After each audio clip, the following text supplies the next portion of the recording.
Hello. Welcome to the Malibu Music Room.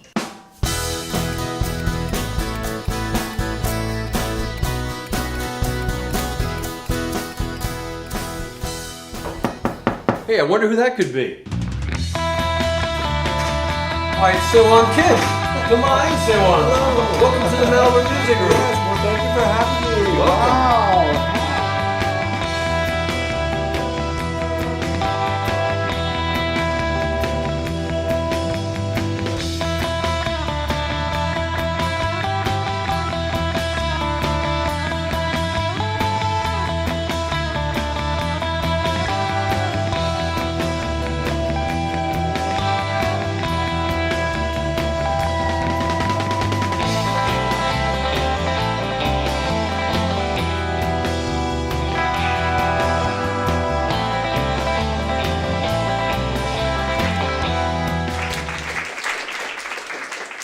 Hey, welcome to the Malibu Music Room. We have a very special guest today, Se-Hwang Kim. It's such a huge honor to be here, and for the broadcast, this is a dream come true for me. good. So, thank you.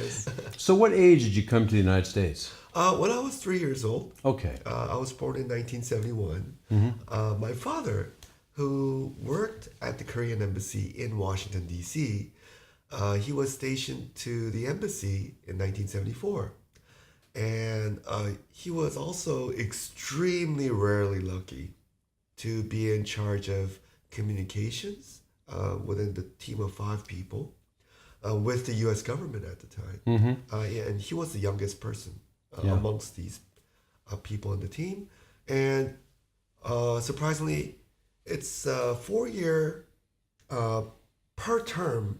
So every 4 years, everybody has to rotate all over the world. Right. But not for our father. He was so lucky to have stayed there for 13 years. Wow. Which is considered a huge accomplishment. So you were there for that whole time? Yes. So you were there till you were 16 or 17 years old? Yes. I grew up in Northern Virginia in the areas of Fairfax, McLean, Langley, and this was by my father's car within, I think, 40 minutes or an hour to downtown Washington, D.C., Georgetown, or Arlington area. Yeah. Well, when you say Langley, we know the connection there. Oh, I see. So first guitar influence then really was your mother with classical guitar.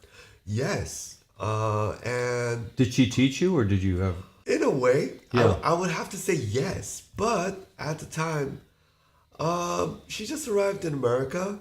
No command of English whatsoever. Yeah. No friends. Nothing to do in Northern Virginia, but maybe a shopping center nearby or Right, restaurants.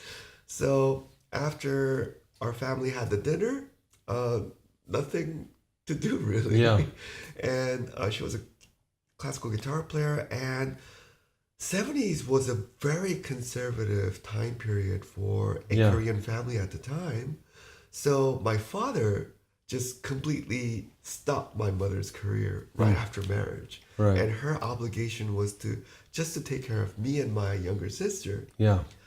So after dinner, before we went to sleep, she would practice. And I would watch her play, bother her by trying to pick and she was aware that I wanted to impress my friends. Yes. So, and actually, one very weird thing that happened in her generation, of which is still a little bit left, is that classically trained musicians in some regions rather would insist that you do not listen to popular music. Interesting. And there's like a social status difference that someone who studies classical music is considered as a high society. Yeah. And they should not associate with popular music artists. Yes, right. So one of the biggest changes that happened to her was when she was living in America, she later realized that was wrong. And she fell in love with the music of Santana. Wow. And Jeff Beck. Talk about tone. Oh, right. And she learned naturally at the Smithsonian with these communities of housewives that they were masters. So what Yeah. she learned about that was incorrect. And she would insist that I start to learn Europa Mm-hmm. and Jeff Beck tunes, and she would explain to me why that was so amazing. Mm-hmm. And these were like overheard stories from what she heard from the Smithsonian meetings. So, and I trusted what she was telling me, and I really enjoyed time communicating with her in various ways regarding music, whatever it was. And two very important things about tone in my career was that I was in middle school. Before that, I used to mow the lawn in Virginia. I arrived in Seoul, Korea, no lawn mowing. So my profession as a lawn mower just ended because no lawns to mow in the city of Seoul at the time. And I did like work in like cafes, doing the dishes or serving at a very young age. And I didn't really have to, but I loved doing it and getting the allowance so that I could buy cassette tapes, so that I could listen to music. And I was always running short on the first string all the time. I don't think there was a day that I was never concerned that I would run out of a first string because I would play the guitar so much. You It was heavier always gauge. broken. Yeah. and, and so when I arrived in Korea, no knowledge of the Korean language. So I Oh, go wow. to an English academy. So really, you didn't speak Korean at home, so you Uh, because your English is so good. I figured that Well, thank you you so learned that very in much. school in McLean, Fairfax. But Yes, naturally. really, interesting. So you're back age 17, Yes. and I still want to get back to your pedal. But anyway, Right. you're age 17, and you really don't speak Korean. No knowledge of Korean. Wow. So my grandparents are super worried. So they asked the academy specifically to have a teacher who is the most well-mannered to teach me and my sister the Korean language. My first pedal Yeah. was a Boss distortion pedal, Boss DS1, I think, if I remember correctly. And I didn't have money. We didn't have enough money, and almost my monthly wage after doing the dishes or whatever work Yeah. a student can do at the time, that wasn't enough to buy a pedal. Yeah. So I would save up for, I think, at least 2 months at the time. So I was able to get a guitar for cleaning the windows of the house from my parents, and I bought this pedal, and now I am the boss artist of Korea and Wow. Asia, which I have the great honor to be in. And I was amongst the artists to celebrate the company's 40th anniversary last year. So within my heart, that in itself was a huge, It completes the circle. yes. Were you in a band yet? No, was your first band was Downtown, right? Or Yes, that was after graduation of high school. that was still in the United States. No, that was in Korea. Okay. Because I was in Maryland University. After a semester, they also have a campus in South Korea on base for U.S. soldiers. So I was able to transfer to that campus and continue on my studies in computer science. And that you'd be very surprised, but at the time we were learning things like BASIC and Pilot, which Yeah. people consider like history of Right. computer nowadays. So tell me, so you're Downtown, and then tell me a little bit about N.EX.T, any of Yes. that band.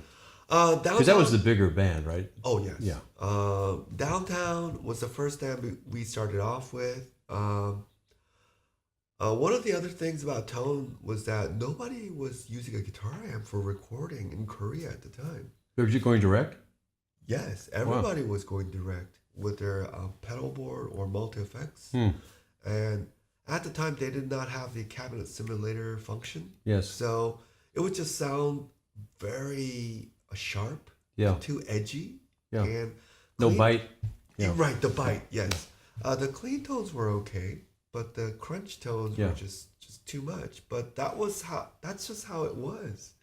And I wanted to change that because listening to Van Halen and Judas Priest and Yeah. Bon Jovi, all these types of music, I realized, there's a different way. to sound like this, and I want to sound like them. So what I did was I got a Marshall amp, very typical one, and I used a very typical mic, which was the SM57. I just put it in front of the speaker, recorded, and suddenly I realized we have a complete new sound. Yeah. For the rock band in Korea at the time. Yeah. And I'm talking about 1991. Yeah, I was wondering what age, 1991. Interesting. Yes. And we, like, the first show, I think 6 people showed up. So we got together with Shin, the lead singer, or how did all that happen? Oh, right.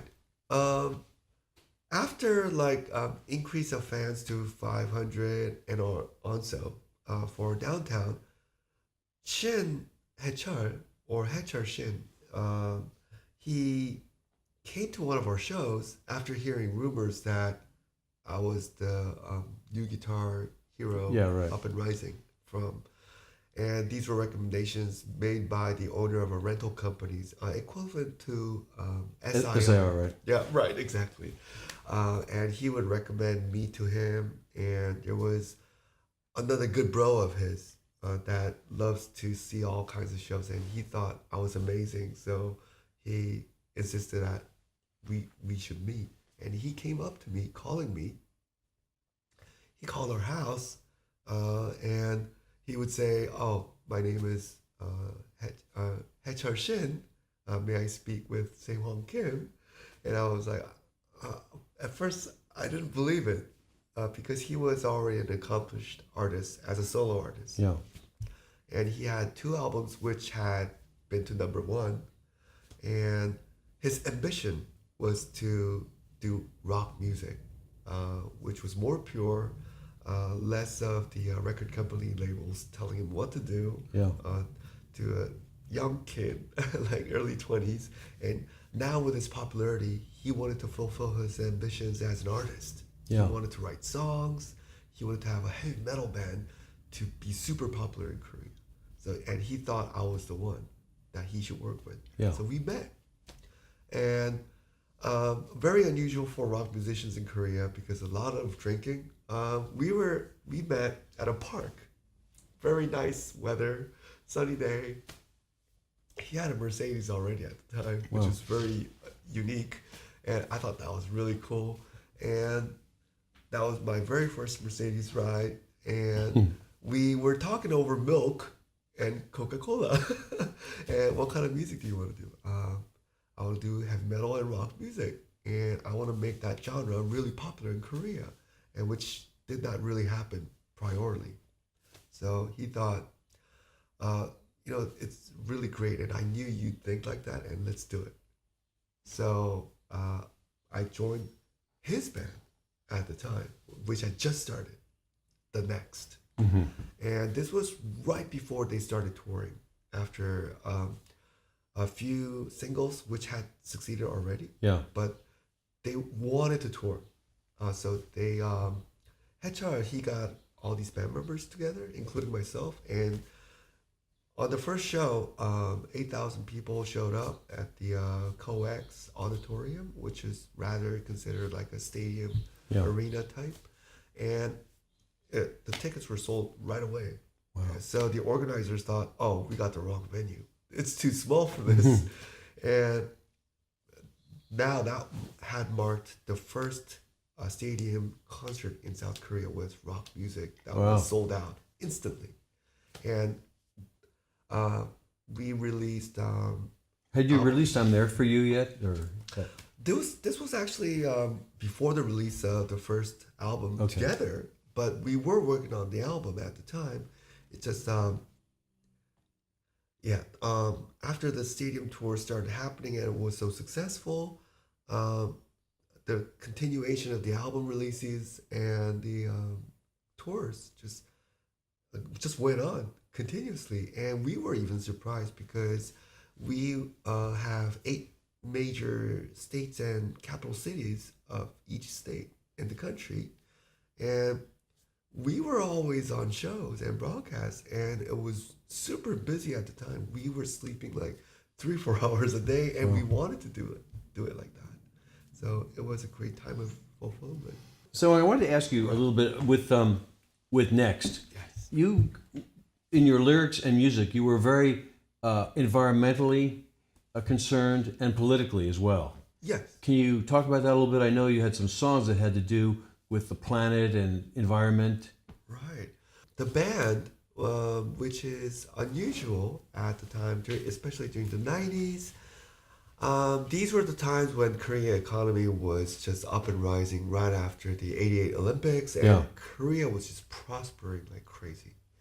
Everybody felt that they were doing well economically, and people were just starting to listen to music like something that they really enjoyed doing. And now it just had become a country with album sales changing the Guinness Book of World Records even for like let's say a month or so in a time record, most album sales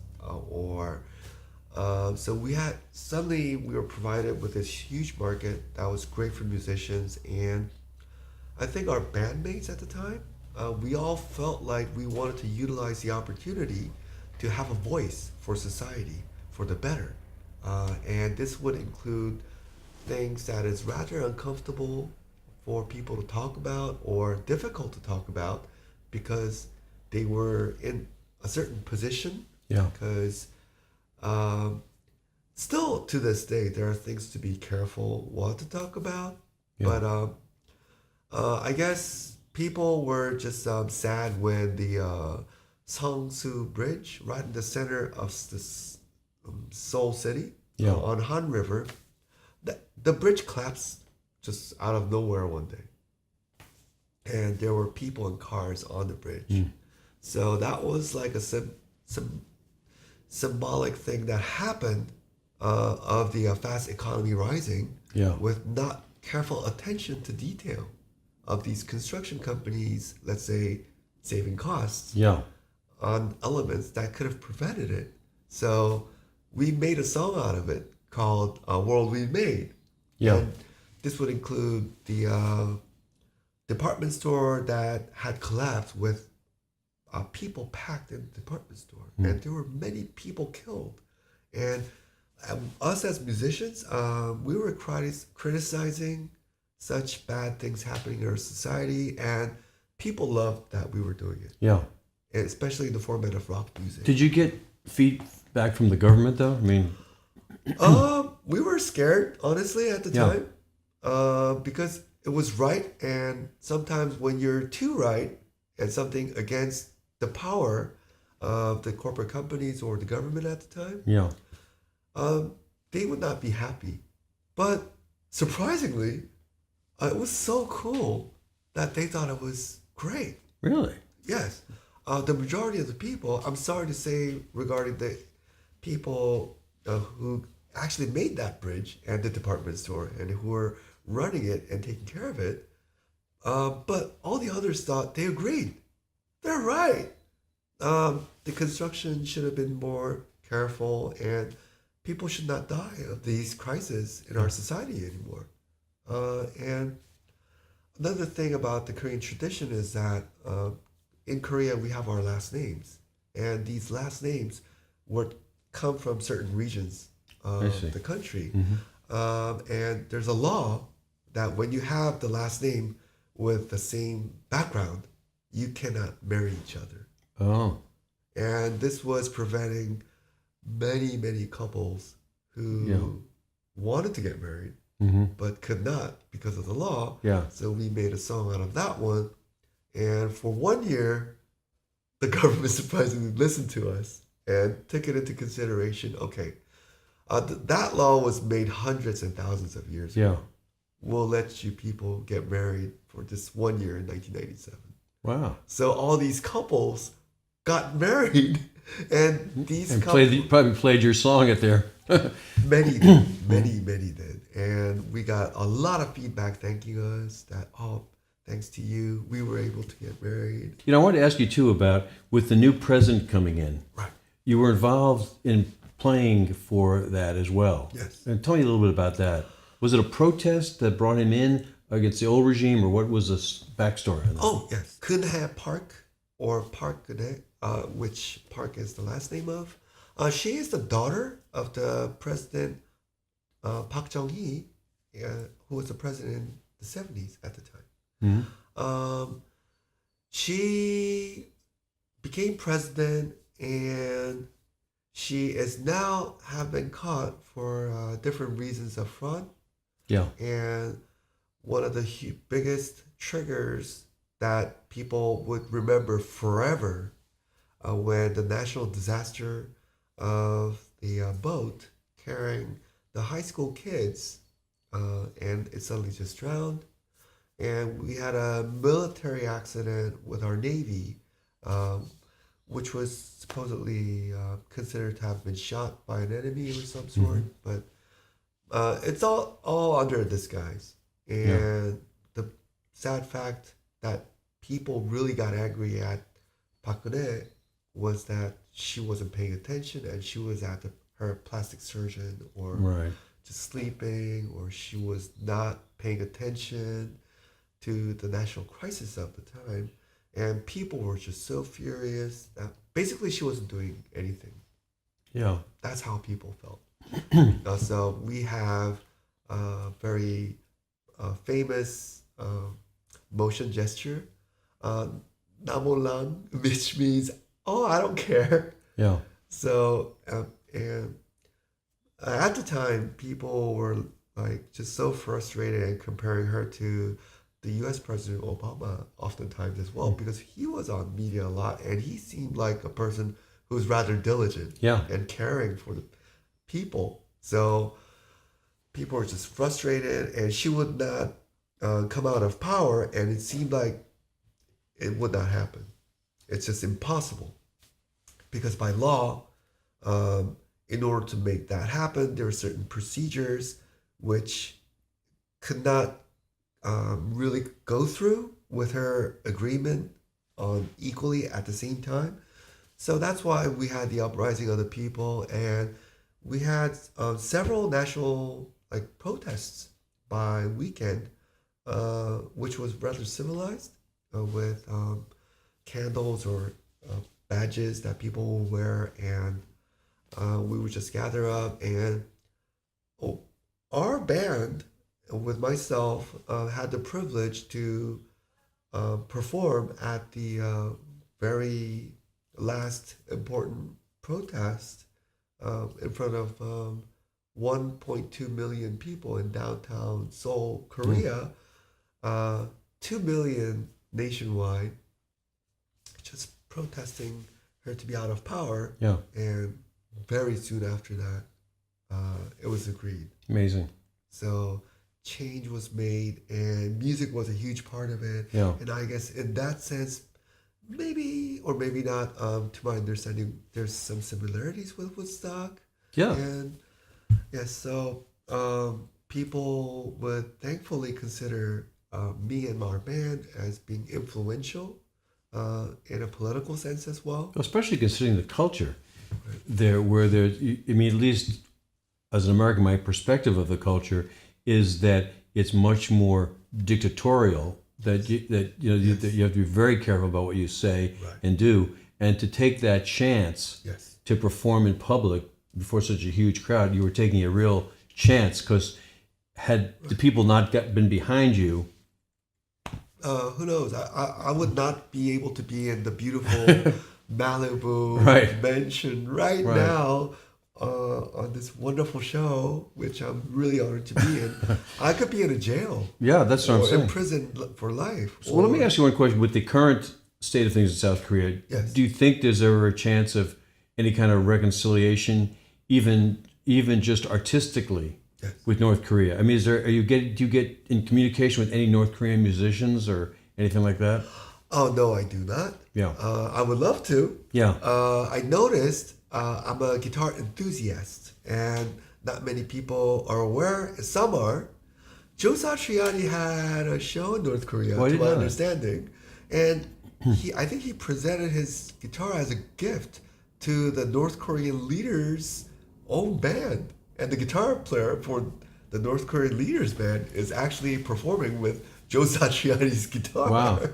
And to my understanding, I think Kim Jong-un is also a huge fan of Eric Clapton. So Eric Clapton had a stadium-packed concert at the Pyongyang City Stadium, to my understanding. And also, I think, basketball player? Yeah, Dennis Rodman. I guess. Dennis Rodman, Right. yes. He also paid some visits to North Korea. Yeah. That's all the knowledge that I Yeah. have. I didn't know if any of the North Korean guitarists had reached out to you now through the internet and things like that, but I guess it's difficult to make that. Oh, that's controlled. Maybe it is hard, Yeah. and maybe if they were able to, Yeah.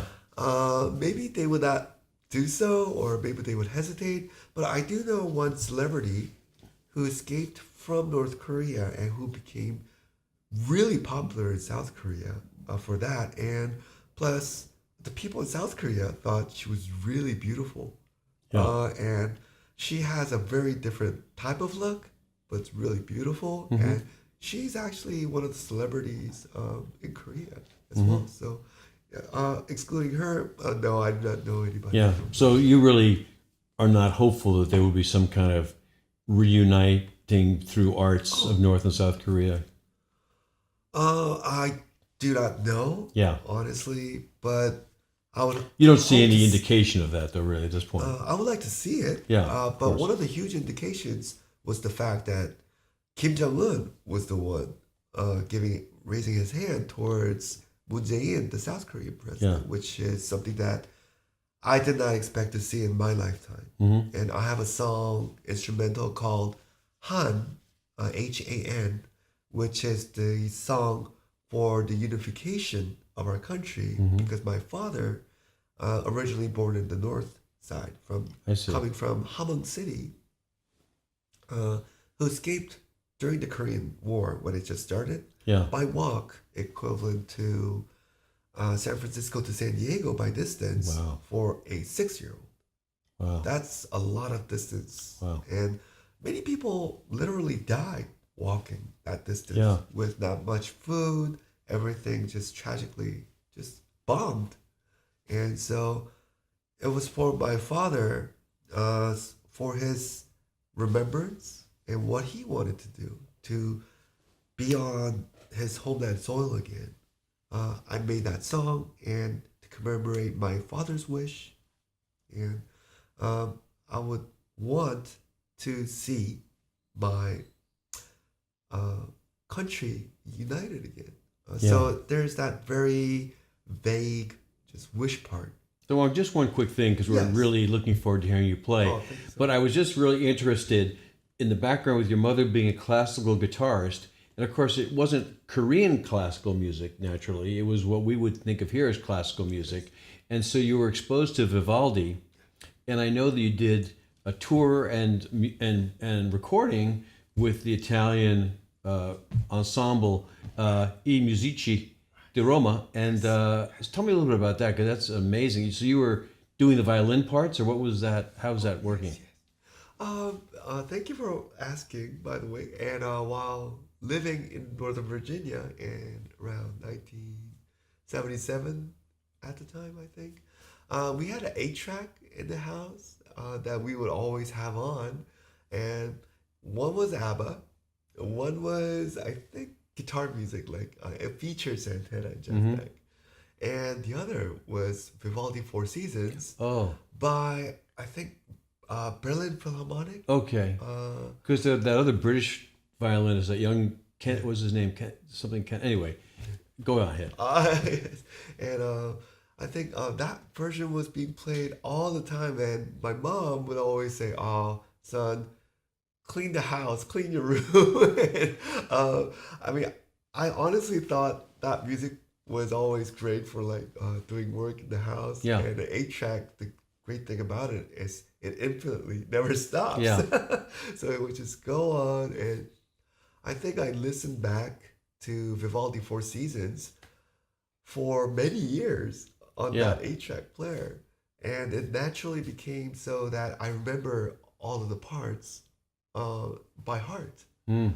And later I grow up, I become a professional musician, and at about late 30s ish, I'm reminded of that past in me, and it was actually one of my dreams to become a classical musician, and I just thought it's probably now or never. So I have to learn these parts by electric guitar, and ask I musicisti Roma if they'd be willing to perform with me and for me. So what was your connection with I Musici? None. Oh, wow. Nothing at all. And I just knew them later on because they were the first chamber orchestra to have a recording for a certain format for the first time ever in the 20th century recording history. So the first LP was actually I musicisti Roma, to my understanding. The first cassette was I musicisti Roma. The first CD was I Musici. And so first Sony Philips, like digital recording, like technology references, all performances were done by I musicisti Roma performing the Four Seasons. Wow. So we call it Quattro Stagioni over here. So yes. So people don't think it's the band, the Four Seasons. Right. So let me just ask, so did you do the first violin part on guitar, or did you just play around? Yes. Which way? It was the first violin or soloist or solist part with the Musici, and I was able to get in touch with them, and I asked them, my dream is to perform the Four Seasons with you, and I'm an electric guitar player from South Korea, and would you be willing to have me as your soloist? And this was before I made it to the Hollywood Rock Walk of Fame. Yeah. Before my international activities, actually. Yeah. I was more domestic in South Korea, and I get a reply in less than 5-10 minutes. Yes, it's a great idea. And matter of fact, next year we're looking forward to the 60th anniversary of our orchestra. And I think your idea is great. Wow. I was pitching. I was like, oh my God, what just happened? I just came up with this very crazy idea, and I had the nerves to ask. Yeah. And they're so kind. They're huge masters, such masters to so much accomplishment that they'd be so open to try such a crazy thing, and they think it's a great idea. So less than a year after that, we're on tour. Wow. Performing the Four Seasons with I Musici, and everybody's like, no, this is unbelievable. Yeah, we can't believe what just happened. And everybody's congratulating me for like the super fantastic thing that is happening. Well, we're all excited. Let's hear some music from Se-Hwang, right? All right. All right. Looking forward to it. Thank you for it. Oh, well, thank you for this wonderful opportunity to perform. This is something that I learned from my mother when I was in kindergarten, I think. So I have the honor to perform for you. So hope you enjoy. Thank you.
This is guitarist Kim Se-Hwang, now about to perform the original theme for the online game Dungeon and Fighter, which made it to the top 10 of the K-pop charts in 2011 at 8. Here it goes.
Great. Thank you all, and we'll see you next time on the Malibu Music